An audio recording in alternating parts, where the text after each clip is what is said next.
Welcome welcome welcome. आप लोगों का फिर से स्वागत है आपके अपने show Dan and English words gimmick episode number 4 में। Hello, my dear friend. Dan English came along with a new word, with new situation in Dan and English word gimmick में. For ameliorating the situation of English, which was exacerbated by keeping distance from the subject from a long hiatus. If you think getting hold of solution of it seems akin to get blood from a stone, it is our clarion call to you all. No need to live in low eve and nor be in despair. Please make a beeline to Dan and English, where you can find solution of all problems. अभी आप लोगों को ये situation को नहीं समझ पाए होंगे क्योंकि इसमें वर्ड आपको जैसे पता है कि हम लोग डैन एंड इंग्लिश के द्वारा जो वर्ड इसमें यूज किया जाता है काफ़ी स्टैंडर्ड रहता है, क्योंकि हम लोग का ये कहना है कि हम लोग स्टैंडर्ड पे शुरू से ही काम करेंगे और ऐसे यदि हम यूज करेंगे तो अपना लेवल बहुत ही हाई हो जाएगा। और किसी भी एग्ज़ाम के लिए तैयारी करते हो, या तो स्पोकन के लिए या रिटन के लिए या कॉम्पिटिटिव एग्जाम के लिए, सभी जगह यह इक्वली एप्लीकेबल होगा। तो चलिए मैं आपका ज़्यादा समय नहीं लेते हुए तो इसको मैं अभी एक एक वर्ड को डिलिनिएट करता हूँ, एक एक वर्ड पे मैं फोकस करना चाह रहा हूँ कि आखिर है क्या। तो अभी आपको समझ में नहीं आता होगा, तो चलिए हम शुरुआत करते हैं आज का पहला word. Thus we are going to explain each and every word. As for example, ameliorate. Ameliorate. देखिए एम के ऊपर देखिए लकीर है, इसका मतलब मैं बार बार बोल रहा हूँ, एम पे आपको जोर देना होगा। ameliorate. ameliorate. ameliorate means to make something better, means अच्छा करना, सिचुएशन को बेहतर बनाना, सुधार करना, इम्प्रूवमेंट करना, that is ameliorate. This is और ameliorate जो है वर्ब है तो इसको वर्ब की तरह यूज करेंगे। जैसे मेरा पहला एग्जांपल देखिए, several steps have been taken to ameliorate the situation. For ameliorating the knowledge of English, you have to toil day and night. पहला एग्जाम्पल का मैं थोड़ा एग्जाम्पल को मैं एक्सप्लेन करना चाहूँगा। Several steps have been taken to ameliorate the situation, means बहुत सारे स्टेप लिया गया है, कई स्टेप लिया गया है, कदम उठाया गया है सिचुएशन को बेहतर करने के लिए। दूसरा एग्जाम्पल है, for ameliorating the knowledge of English you have to toil day and night, means अंग्रेजी के नॉलेज को, ज्ञान को अच्छा करने के लिए, बेहतर करने के लिए, इंप्रूव करने के लिए आपको टॉयल मीन्स होता है परिश्रम करना, रात दिन मेहनत करना पड़ेगा। अगर आप मेहनत करेंगे तो 100% you can make your English better, means ameliorate your English better. तीसरा एग्जांपल है, from the outset we are working hard to ameliorate our financial condition. देखिए यहाँ पे फ्रॉम द आउटसेट, मैं ये पहले एपिसोड में ये बता चुका हूँ मैंने, फ्रॉम द बिगनिंग। तो ये आपको पता है, अभी ये आपके लिए डिफिकल्ट वर्ड नहीं है, अब आपके लिए ये आपके लिए अभी ये कोई डिफिकल्ट वर्ड नहीं है। फ्रॉम द आउटसेट मैंने शुरुआत से ही हम अपना फाइनेंशियल कंडीशन जो है उसको सुधारने के लिए हम काम कर रहे हैं। इसका हुआ from the outset we are working hard to ameliorate our financial condition. आप देखे होंगे कि सब कुछ ठीक रहता है लेकिन फाइनेंशियल प्रॉब्लम ज्यादातर आदमी का खराब ही रहता है, कितना भी रहे वो हमेशा अपने फाइनेंशियल प्रॉब्लम को ही ठीक करता रहता है। चलिए आज का दूसरा वर्ड है एग्जैजरबेट। एग्जैजरबेट क्या पढ़ेंगे? एग्जैजरबेट। एग्जैजरबेट, EXACRBATE, एग्जैजरबेट। हाँ मेस ये वर्ब है, ये उच्चारण पे ध्यान दीजिएगा। एग्जैजरबेट, एग्जैजरबेट, एग्जैजरबेट ये वर्ब है। To make something worse means खराब स्थिति, खराब करना। मान लीजिए आपका सिचुएशन खराब ही है, वो जैसे हम हिंदी में बोलते हैं बद से बदतर हो जाना, माने और खराब हो जाना। जैसे एग्जांपल के तौर पे पहला एग्जांपल है, Pelosi visits will exacerbate the already tense relation between America and China। आपको रिसेंटली आपको पता होगा कि पेलोसी ये अमेरिका के हैं और वो ताइवान गई थी, जबकि ताइवान और चाइना का सिचुएशन बहुत ख़राब है, उस स्थिति में वो दौरा की थी, इसलिए चाइना बहुत गुस्सा गया था। इसलिए यहाँ पे एग्जांपल देखिए, करंट एग्जांपल है, Pelosi visits will exacerbate the already tense relation between America and China. जैसे आपको पता है कि आजकल अमेरिका और चाइना के बीच में भी रिलेशन बहुत अच्छा नहीं चल रहा है, और उसमें जब पेलोसी का विजिट यदि ताइवान में हो जाता है तो इसे तो और ज्यादा खराब करता है। चाइना 10 times said कि डोंट विजिट ताइवान, और उसके बावजूद भी पेलोसी जो है वो मानी नहीं, वहाँ चली गई। इसलिए मैं ये फिट बैठा यहाँ पे कि टू मेक समथिंग वर्स, मैंने यदि बैड है तो उसको और वर्स कर देना। तो दूसरा एग्जाम्पल देखिए, corona pandemic. Corona pandemic exacerbated financial situation of Sri Lanka.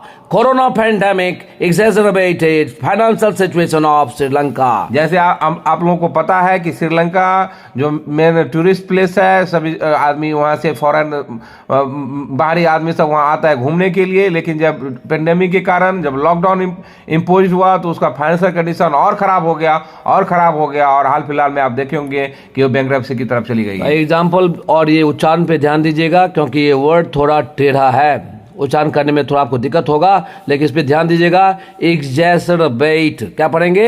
एग्जैसरबेट।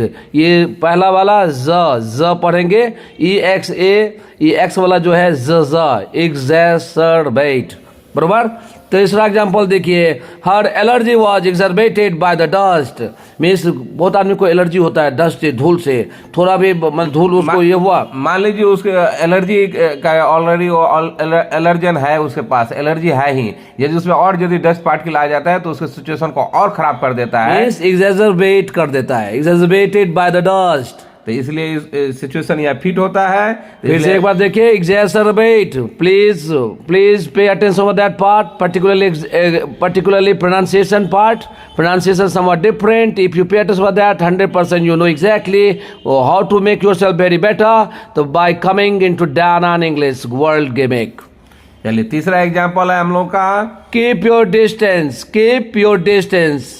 10 times I said, still I am saying. Keep your distance means to stay away from somebody or something, मतलब दूरी बनाना, किसी से दूरी रखना। Keep your distance, ये idioms है। किसी चीज से दूरी बनाना या किसी आदमी से दूरी बनाना, तो उस समय हम यदि यूज करेंगे तो उसको करेंगे keep your distance. Keep your distance ये इडियम्स है। एग्जाम्पल के तौर पे पहला example, keeping your distance from bad habits is essential, मैंने बुरी आदत से दूर रहना बहुत ही जरूरी है। इसके लिए हुआ keeping your distance from bad habits is essential. आइए हम लोग का भी रिक्वेस्ट है कि प्लीज बैड हैबिट्स और बैड चीज़ों को नहीं पनपने दीजिए और नहीं अपने अंदर पनपने दीजिए। तो please keep your distance from bad habits is essential. Second example is, I tried harder to make him friend but he kept a distance.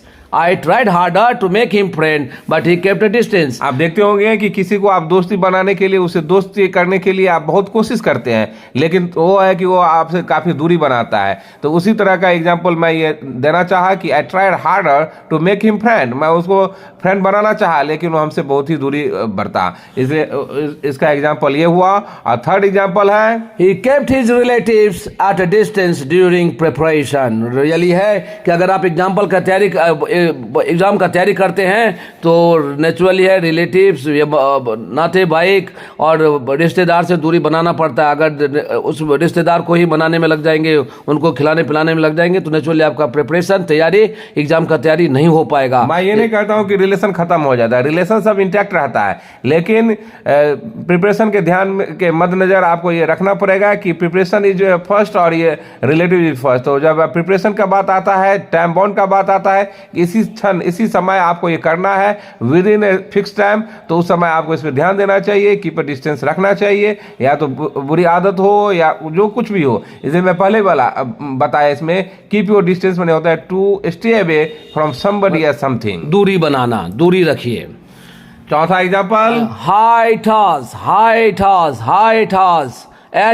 HIATUS, देखिए यहाँ पे HAI, उसके बाद ई से पहले देखिए लकीर है, लकीर का मतलब ई पे जोड़ देना पड़ेगा। हाइटास मीन्स गैप, अंतराल। जैसे पहला एग्जाम्पल हुआ और ये नाउन है।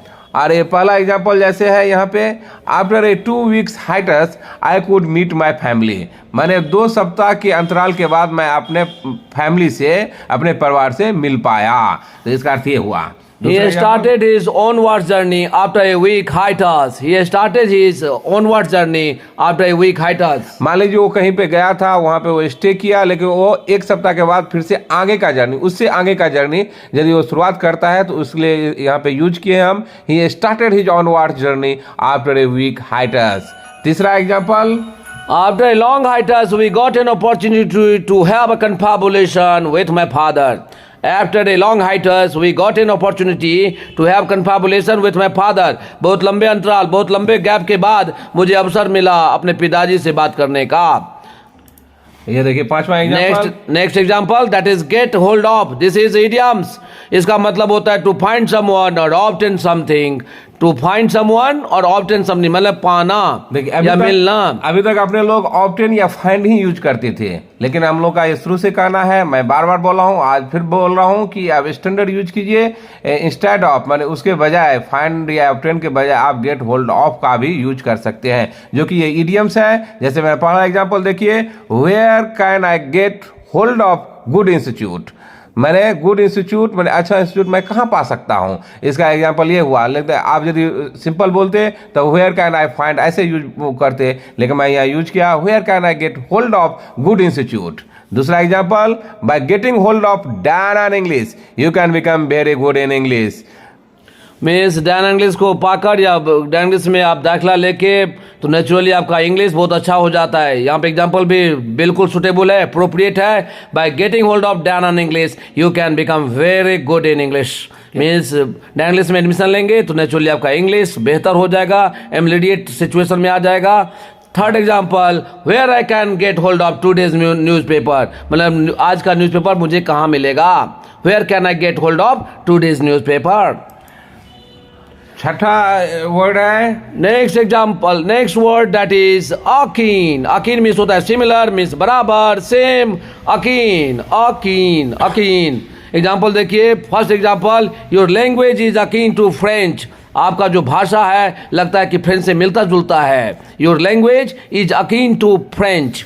दूसरा example, wasting time is akin to make fool your self. यानी टाइम बर्बाद करना समझिए अपने को बेवकूफ़ बनाने के बराबर ही है. इसको यदि हम यूज करेंगे तो ये हुआ wasting time is akin to make fool your self. तीसरा example, Yesterday market fall is akin to collapse of financial market in 2008. Yesterday market fall is akin to the collapse of financial market in 2008. आप सबको याद होगा कि 2008 में जो financial crisis हुआ था बहुत ही डीप था, बहुत ही हैवॉक क्रिएट कर दिया था मार्केट में. लेकिन यस्टरडे कल का जो मार्केट फ्राइडे का जो क्लोजिंग हुआ है वो भी बाय एंड लार्ज उसके बराबर ही आया है, मतलब सिमिलर ही था, उसके बराबर ही है. तो इसको यहाँ यदि हम यूज करेंगे तो yesterday market fall is akin to collapse of financial market in 2008. Next word that is get blood out of a stone या get blood from a stone. This is a idioms. Get blood out of a stone या get blood from a stone बोल सकते हैं. Extremely difficult to achieve means impossible, असंभव. जो पाने में दिक्कत हो, पाने में एकदम बिल्कुल दिक्कत होता है, उसको बोलते हैं get blood from a stone या get blood out of a stone. इससे पहले हम लोग इसको डिफिकल्ट यूज करते थे या इम्पॉसिबल यूज करते थे, लेकिन आज से आप स्टैंडर्ड वर्ड यूज कीजिए, इडियम्स यूज कीजिए और रैम्पेंटली यूज कीजिए, जहाँ तहाँ यूज कीजिए. और ऐसे करके क्या होगा, आपका लैंग्वेज भी स्टैंडर्ड होगा, राइटिंग में भी और स्पीकिंग में भी, और एग्जाम में भी आप बहुत आसानी से क्वेश्चन को सॉल्व कर सकते हैं. जैसे पहला एग्जांपल है, getting money out of him is like getting blood from a stone. Getting money out of him is like getting blood from a stone. मतलब उससे पैसा निकलवाना सही में बहुत कठिन है. मतलब इसका मतलब ये हो गया कि उससे पैसा निकलवाना या उससे पैसा लेना बहुत कठिन है. मीन्स बहुत डिफिकल्ट, मतलब कठिनाई से वो पैसा देगा. बहुत टेढ़ा आदमी है. मान लीजिए वो इतना वो कंजूस आदमी है जो आपको पैसा ही नहीं देगा, किसी भी हालत में नहीं देगा. तो उससे यदि पैसा निकलना तो समझिए समाज में ऐसे लोग बहुत मिलेंगे आपको. मतलब एक बार पैसा दे दिया फिर उसका वापस मांगिए तो पैसा नहीं देता है. आजकल करता रहता है. दूसरा example, without greasing palm making work done is like getting blood from a stone. Means आजकल कोई काम बिना घूस दिए नहीं होता है. Means grease the palm means हाथ गर्म करना, मीन्स इलीगल मनी, घूस देना. Without greasing palm making work done is like getting blood from a stone. Means बिना घूस दिए आप अपना काम नहीं करवा सकते. बहुत कठिन है. बिना घूस दिए काम नहीं हो सकता है। ये हम भी जानते हैं और आप भी जानते हैं, जो आजकल सर्वत्र सभी जगह ये ट्रेडिशन में है। तीसरा example, getting job in Bihar government is Indeed akin to get blood from a stone।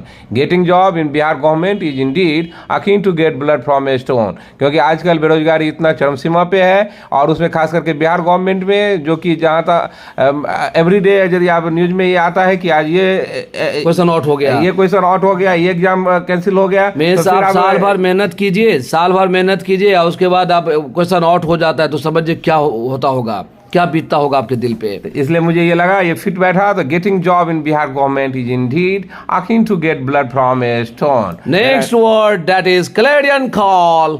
Next word is Clarion call, that is clear message. Means clear message, बिल्कुल सही ढंग से, बिल्कुल अप्रोप्रिएट बात कहा जाता है, that is Clarion call.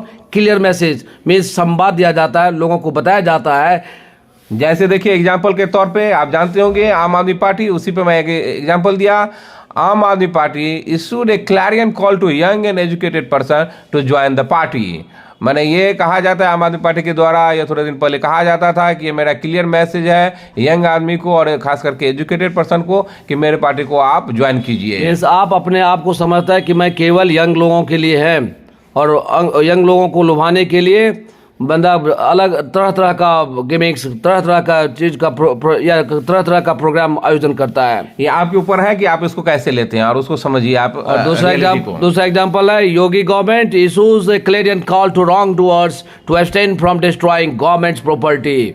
Yogi government issues a clarion call to wrong doers to abstain from destroying government's property. Yogi government का ये क्लियर मैसेज है, वो भी जो मैंने रॉन्ग डूअर्स है, जो गलत काम करता है, गलत काम करने वाले को बख्शा नहीं जाएगा। योगी बहुत टाइट है, तो इसीलिए मुझे लगा कि ये फिट एग्जांपल है। Yogi government issues a clarion call to wrong doers to abstain from destroying government's property. मेरा next word that is at a low ebb. At a low एब, दिस इज इडियम्स। इसका मतलब ये होता है in a bad state, means खराब स्थिति में, इन अपोलिंग कंडीशन, खराब स्थिति में, in precarious situation, in dire situation, सब इसका सिनोनिम है। देखिए at a low ebb, situation, in dire situation, ये ऑलरेडी हम डिस्कस कर चुके हैं, और आज मैं उसी से रिलेटेड एक वर्ड है एट ए लो एब, मैंने in a bad state. Example इसका पहला एग्जाम्पल देखिए, scarcity of knowledge is the cause of living at a low ebb. Scarcity of knowledge मैंने नॉलेज का अभाव ही बैड स्टेट में रहने का कारण है। इसका मैं एग्जांपल के तौर पे ये बताना चाहा। दूसरा एग्जांपल है, नेचुरली है कि आपको नॉलेज नहीं रहेगा तो आपको खराब स्थिति में रहना होगा। आजकल कंपटीशन का युग है, कॉम्पिटिटिव एरा है। अगर आप भरपूर नॉलेज नहीं रहेगा तो कंपटीशन में आप पास नहीं कर सकते, तो नेचुरली आपका कंडीशन क्या होगा, आप खराब स्थिति में रहेंगे। और दूसरा एग्जांपल देखिए, due to high inflation consumer confidence is at a low ebb. Inflation means होता है महंगाई, और महंगाई चरम बिंदु पे है, बहुत बढ़ा हुआ है, और नेचुरली है जो कंज्यूमर है, जो उपभोक्ता है, वो चीज़ खरीद नहीं पाता है, कुछ चीज़ों में इन्वेस्ट नहीं कर पाता है, तो उनका कॉन्फिडेंस क्या रहता है, लो रहता है। उनके पास पैसा कम होता है, उनको लगता है हम कैसे फिर गुजारा करेंगे। इसलिए मुझे लगा कि एग्जाम्पल ठीक है, तो इसलिए मैं यहाँ पे दिया, due to high inflation consumer confidence is at a low ebb. और हम लोग का ये शुरू से ही मानना है कि ये जो एग्जाम्पल भी जो रहेगा, जो हम लोग के साथ जो घटता होगा, जो सराउंडिंग्स में होगा, इसी से रिलेटेड होगा, जो आप साधारण वे में आप उसको अप्लाई भी कर सकते हैं और समझ सकते हैं इजी वे में, और उसको यूज भी कर सकते हैं। मेरा तीसरा एग्जांपल है, by getting lower marks in exam now Ram lives at a low ebb. By getting lower marks in exam now Ram lives at a low ebb. ये समाज का विडंबना है। मान लीजिए आप तेज हैं और किसी कारणवश आपको नंबर नहीं आता है, तो समाज के लोग आपको ताना बाना, मतलब ताना कसेगा, मतलब आपको इतना हीन भावना भर देगा कि आप खराब स्थिति में चले जाते हैं, डिप्रेशन में चले जाते हैं। ये आप देखते होंगे, तो उसी से रिलेटेड मैं ये एग्जांपल दिया कि by getting lower marks in exam now Ram lives at low ebb. मैंने कम नंबर आने पर, एग्जाम में कम नंबर आने पर राम आजकल खराब स्थिति में रहता है, मैंने सोच नहीं पाता है, डिप्रेशन में रहता है। Our next word is despair। Our next word is despair. This is a verb and noun. ये verb भी है और noun भी है। यहाँ पे देखिए एस से पहले लकीर है ऊपर, लकीर का मतलब हो गया, एस पे आपको जोड़ देना होगा। despair means no hope, निराशा, आशा नहीं करना, निराश रहना, that is despair। एग्जाम्पल देखिए, पहला example, after losing his job Sunil sank into despair. जैसे आप सिंक में से डूबना, मतलब सिंक तो ये B2 हो गया इसका, तो इसलिए बोले after losing his job Sunil sank into despair. मैंने वो जब उसका जॉब वो लूज कर गया, मैंने जॉब उसके पास नहीं है, तो वो पूरा निराशा में चला गया, उदास रहने लगा, उदास हो गया, उसको कोई होप ही नहीं बचा। और सेकंड एग्जांपल है, don't despair my friend, tide will turn in your favour in coming days. मतलब निराश मत होइए, एक दिन ये जो ज्वार भाटा है, ये जो प्रॉब्लम है, वो आपको आशा में बदल देगा, आपको निराश नहीं होने देगा। मैंने ये चेंज होगा और आपके फेवर में भी होगा, इसलिए निराश मत होइए और हमेशा आशावादी रहिए, ऑप्टिमिस्टिक रहिए। तीसरा एग्जांपल है, even after getting a jolt no need to live in a condition of absolute despair. देखिए बहुत आदमी ऐसे होते हैं कि कितना भी उसको झटका लगे, झटका के बाद झटका, फिर भी वो बंदा निराश नहीं होता है, उदास नहीं होता है, लड़ने का या कुछ कर दिखाने का तमन्ना रखता है।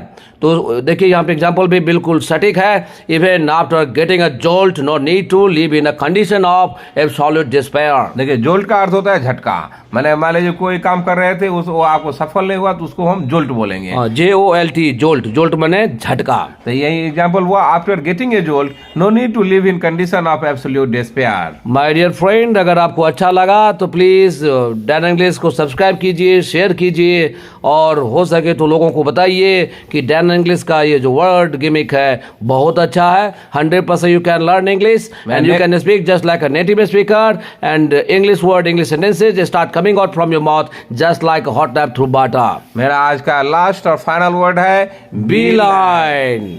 बी लाइन मीन्स ये नॉन है, इसका अर्थ होता है गो डायरेक्टली, मैंने सीधा जाइए, सीधा, मैंने कोई इधर उधर नहीं, डायरेक्ट जाइए, टमटम के घोड़े की तरह सीधा देखिए, सीधा। जैसे एग्जाम्पल दिया, पहला example, on the occasion of new year many of us make a B line to the pub. ये आप जानते होंगे नए साल के अवसर पर कितना आदमी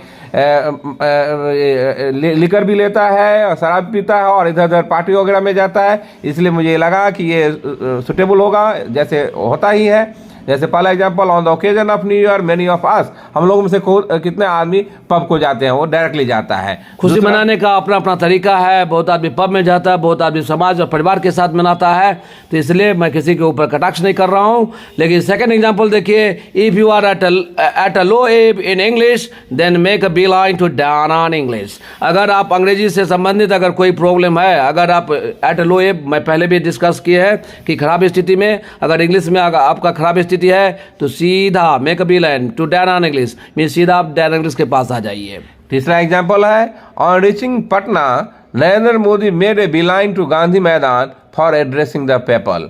on reaching Patna Narendra Modi made a bee line to Gandhi Maidan for addressing the people. मैंने नरेंद्र मोदी पटना पहुंचने पर डायरेक्ट गांधी मैदान आते हैं आदमी को संबोधन करने के लिए। मैंने कोई इधर उधर नहीं गए, न सर्किट हाउस गए, न किसी से मिले, डायरेक्ट एयरपोर्ट पर उतरे और डायरेक्ट एड्रेस करने के लिए आ गए, तो उसको बोलेंगे मेक अ बी लाइन। वैसे भी नरेंद्र मोदी जी के बारे में कहा जाता है कि वो बहुत सीधा और बहुत सिंपल रहते हैं, बस वो अपने काम पे फोकस रखते हैं और रियली देश अच्छा कर रहा है, बहुत अच्छा कर रहा है। अभी हम लोग इतना वर्ड डिस्कस किए, जो कि मैं सिचुएशन तैयार किया था उसमें मुझे लग रहा है कि ये पूरा मैं डिस्कस कर दिया हूँ। अभी एक बार मैं सिचुएशन पढ़ता हूँ, आप ये समझिए। पहले आप पढ़े होंगे या पहले मैं पढ़ के सुनाया तो समझ में नहीं आया होगा, लेकिन after discussing a lot now you can understand easily what the mean of that ameliorate, what the mean of exacerbate, what the mean of hiatus, what the mean of getting hold of, what the mean of akin, what the mean of get blood from a stone, and what the mean of despair, and what the mean of clarion